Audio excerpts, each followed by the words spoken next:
Déjà sur la procédure elle-même, je ne me prononcerai pas. Bon, je pense que chacun ici le comprend. Bon, c'est le mode opératoire que nous avons en commun. Il s'agit d'un dossier qui est en justice, donc nous laissons la justice faire. Dans l'intervalle, le procureur s'est longuement prononcé là-dessus, donc j'allais dire vous avez a priori tous les éléments. Maintenant, pour ce qui est des armes, écoutez, ce que je peux dire, c'est que le gouvernement a fait tous ses efforts. C'est ce qu'on attend d'un gouvernement responsable. Il a fait tout ce qu'il pouvait faire pour collecter, retrouver toutes les armes en circulation sur le territoire national. Maintenant, des armes enterrées, je ne sais pas comment le gouvernement pouvait le savoir.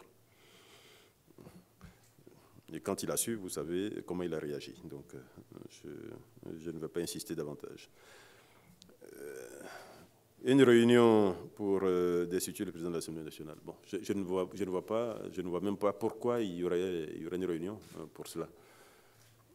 Et je peux vous assurer que, contrairement à ce que nous lisons dans la presse, à ce que nous entendons, il n'y a jamais, à ma connaissance, eu de réunion, et pourtant j'ai assisté à des réunions importantes de haut niveau sur les questions qui concernent la vie du parti ou de la coalition des partis actuellement au pouvoir. Ces questions n'ont jamais été évoquées. Donc, nous ne savons pas d'où cela vient. Le chef de l'État a été sur ce point relativement clair à l'occasion du congrès du RDR. Sur cette question, il a dit la position qui est la position du parti aujourd'hui et qui est sa position à lui.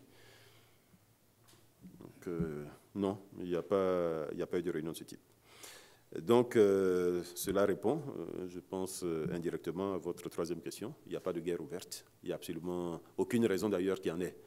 Le président de l'Assemblée nationale est aujourd'hui, enfin, jusqu'à aujourd'hui encore, membre du RDR, donc du parti au pouvoir.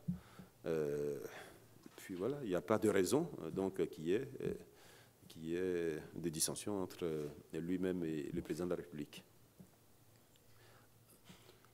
En tout cas, s'il y a problème, ce problème ne viendra pas du président de la République. Pour terminer sur ce point.